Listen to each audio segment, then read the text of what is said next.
Hey everybody, it's the Nitty Professor here, and I thought today would be a lovely day to address my romance with double-pointed needles.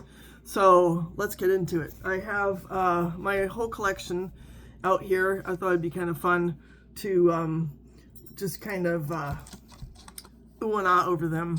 And I've got a lot of sets in all the sizes. Here are all my zeros, for example. I have wooden ones, metal ones, some are shorter, some are longer. Here are my ones. These are all metal. I don't use ones very often because I make socks with zeros. Here are all my twos. Got some wooden ones mixed in there.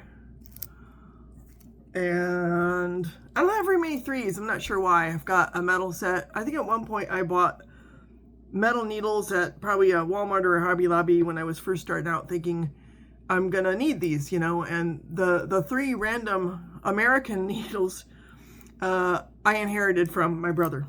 Here are my fours.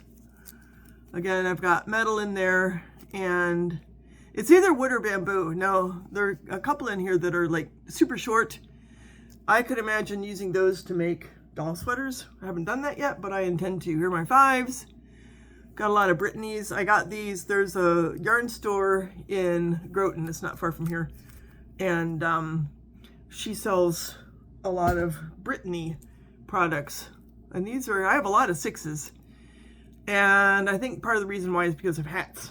So when you do the crown, not having double pointed needles, I think would be sort of a real handicap. Have some sevens, only two sets. Not sure why, but actually there might be a good reason that I'm about to show you. So here are the eights. I have a lot of eights. I must have knitted several hats in a worsted weight or maybe a light bulky weight yarn. So I have all these eights. Again, metal, wood. Some of them I got from my brother when my sister was cleaning out his house. These are my, let me see what size these actually are. 10.5.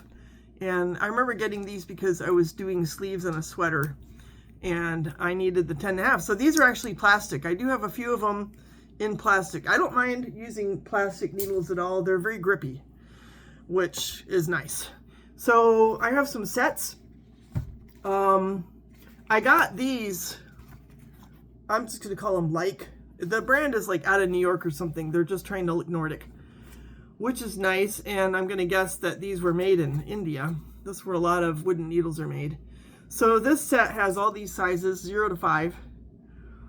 And I should give them the review because the zeros and the ones promptly got broken. They were just, they want to split. I'll show you. They have this kind of label in the middle where I'm not sure how they get that on there. It'd be kind of, let me see if there's a way to get you to actually see that. Yeah, let's see it. It's got the size written on it.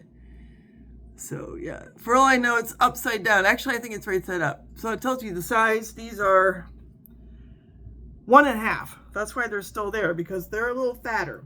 But the ones and the zeros I tried to use, and they just broke right where that label is. So I'm not too worried about using these fatter ones from this like set. Look at however you want to say it. But I kind of think they made a mistake by labeling them right smack dab in the middle. It's just as easy to measure them. Every store nowadays has like a little notion where you can measure the size of your needles. And I just, you know, I have one of those in like every room. What else do I have? These are fun. So these are, I got these from Vicky Howell. I'm not sure if she's, hey Paris, still in business. She was kind of paring down, but I love when she had all these turquoise needles out. Oh my gosh, I had to have these. So these aren't as small. Let me see what size. I think they start with a 4. I'm gonna have to take off my glasses here if I want to try to read it. I think these are actually embossed on the needle, or maybe not. Well, they might be, but I've used them, then of course it wears off. So that's when you need your, you know, your little gauge. These I can read. So the ones on the end are a 13. So if we count down, we might have an idea, you know, 13, 12, 11, 10, 9, 8, 7, 6, except goes down to about a 4. So these are beautiful.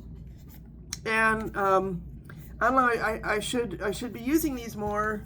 I just love the color. I got some circular needles from Vicky Howell in the same color, which are really cool. And then I have more like Luca, however you want to say it. These are the kind of like a blue indigo denim set that they made. I got these a few years back. And again, the labels are in the middle, but with the big fat needles, I don't see that as a problem. So this set is bigger, I think. It's gonna start with a size 5, maybe 6. Goes from 6 to 13. So these 13s, I mean, that's like a cigar right there. And that's the issue I have. So one of the reasons I don't use these needles as often is, to be honest, they're a little short. So for the crown of a hat, yes, no problem. They're gonna work great. But I use DPNs routinely. I even struggle with circular needles. I'm just gonna be honest. I don't know what my problem is. So I picked out this 8-inch set from Knit Picks. These suckers are long, 8 inches long, and you can tell 2 sets are in use right now. Now these don't get as short as, thin. These are size 4 to size 9. But I probably get the most use out of these now because guess what? I use them for my sweater sleeves. I'll show you what I got going on here. I'm working on a pattern that, who knows, maybe in a couple weeks, I gotta get the ball of yarn so it won't roll around for the cat to find. Paris, you could mess up my yarn. Now she thinks she's invited. So here's a sweater sleeve I'm working on. And these 8-inch DPNs are perfect because they're just long enough to where I can have 4. I've got like, I don't know, maybe 15 stitches on each needle. I can't remember. I've been doing some increases. 1, 2, 3, 4, 5, 6, 7, 8, 9, 10, 12 on this one and probably 14 on the other right now. So that's how I've been doing the sleeves. Now I know a lot of people do magic loop and they find the right circular needle, but you know, when you've got the increases and it just grows as it goes up, the circular needle might end up being, it could be too small, or it starts off and it's too big, and it's just, I really prefer the DPNs because the size does not matter. As long as they're long enough to protrude for a bit on each end so the stitches in the middle won't just, you know, fall off, they're always going to be the right size. And when I discovered that, I was like, the heck with circulars. I'm just going to use DPNs. Interesting story. So yesterday, I do the Turkish cast on to knit sock toes, and I got this sock toe. It takes me an hour. It takes me a while to do the increases. And one of the struggles, these are zeros, by the way, these are wooden. One of the struggles I have is I tend to knit a bit on the tight side. I don't want my socks to have holes or, you know, to be wimpy. And I use zeros because I want that really tight, no, what do you call it? No give. There's a word it's not occurring to me. Nothing new, right? So when I knit the toe and I do all the increases going up, I actually use metal needles. And I have 2 sets of these. So just to give you an idea of how this works for me, you can probably tell just by seeing these all together, they are bent. Because I want kind of a tight tension. I don't want it to be so tight that I can't make the increases, but when you're digging into the stitch between the stitch, you know, I do bend my needles. And of course, if they were wooden, then for sure I would break all of them, right? So I have these 2 standby sets of these red ones, metal needles. I have a silver set in here too, but I like the longer. When I'm doing the increases at the beginning, it's very easy for these to kind of fall out because we've got like 3 or 4 stitches on there and there's nothing grabbing it. So I use the longer ones and that helps. Look at those. Can you see the rainbow needles in there? I got those in Copenhagen. They're kind of cool. So anyhow, I use these metal needles, and then as soon as I'm done with all the increases, then I put it on the wooden needles, and then I'm good to go for the whole rest of the way on the sock. So I'm excited that I finally started the second sock. Isn't that cool? Here's the first one. I showed you the better part of it the other day, and ooh, it's just, it really looks lovely. It got the Jenny stretchy bind off going, the kind of rainbow stripiness, which I really like. So that's another issue with the double point needles. I prefer not to use metal because it's just hard on my hands. But to start a sock toe, I need that because if I use wood, it would just break. So my addiction to double pointed needles is great because I've tried, look out Paris, I have tried Magic Loop. I did a whole Musselburgh hat. In fact, I should grab it. I did a whole Musselburgh hat with this circular needle, this 4 circular needle. And let me just see if I can, I'll use Vicky Howell here as a background so you can see what became of it. It's bent. That is how difficult it was. Hi Paris. She's very friendly. It's how difficult it was for me to not twist the crap out of the needle when I was trying to do the Magic Loop. There, you've got a crown, oh my goodness. And you know, I might be able to fix this. I've heard that you can like put it in super hot water or something like that and it'll kind of unbend, but this plastic is sort of, it's stiff. I don't know. I hated it. Give me double pointeds all the day long. Here, for example, I'll show you how my obsession with double pointed needles has taken me to extreme lengths. So I'm working on this hat. It's going to be really pretty. Paris loves it. Now she wants to play with the yarn. She's trying to get the yarn. Paris, hey, no, stop. She won't quit. So anyhow, I am using circular needles as though they were double pointed needles. See that? Here's the third one. So I just do half a row on each circular needle. And another advantage of that is I can try it on as I'm going. So that's going to be nice.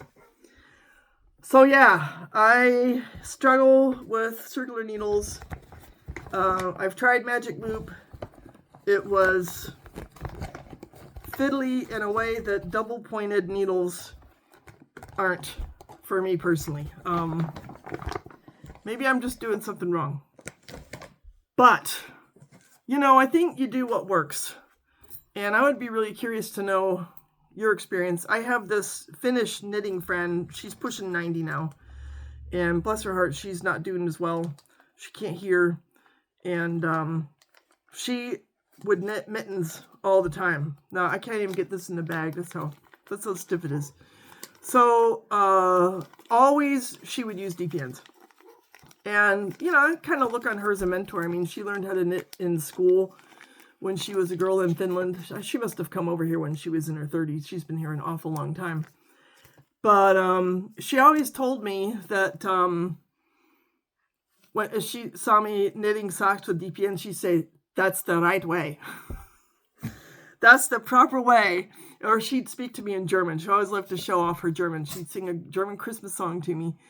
And always tell me I was doing things correctly by using double pointed needles. I mean, when you think about it, circular needles are kind of a new phenomenon, right? I'm trying to think back how people would knit sweaters in, you know, the 1800s. And I think I've actually seen pictures where they've got like, you know, 10 double pointed needles hanging off of there. If you know about the history of how people actually knit in the round back in the day, I would be really curious because I just can't see people walking around with foot-long needles. Maybe they did. I mean, I have some that are, you know, are pretty long. But it just seems to me if you've got multiple on one garment, that then, hey, it's Ember. She's usually too scared to be in here. Hi, Emby. She's in my novel. That's right. You're the alter ego of one of my characters. So I would love to know if you know something about the history of how people, you know, replicated circular needles or how they handled knitting in the round before we had, you know, plastic cables. Boy, I would love to hear about it. So on that note, I'm going to show off some mohair here that I've never used yet and my cat.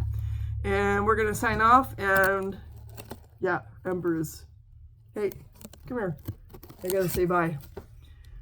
We'll see you English-speaking knitters in a few days, and I'll have another German video for y'all tomorrow or the next day. Bye.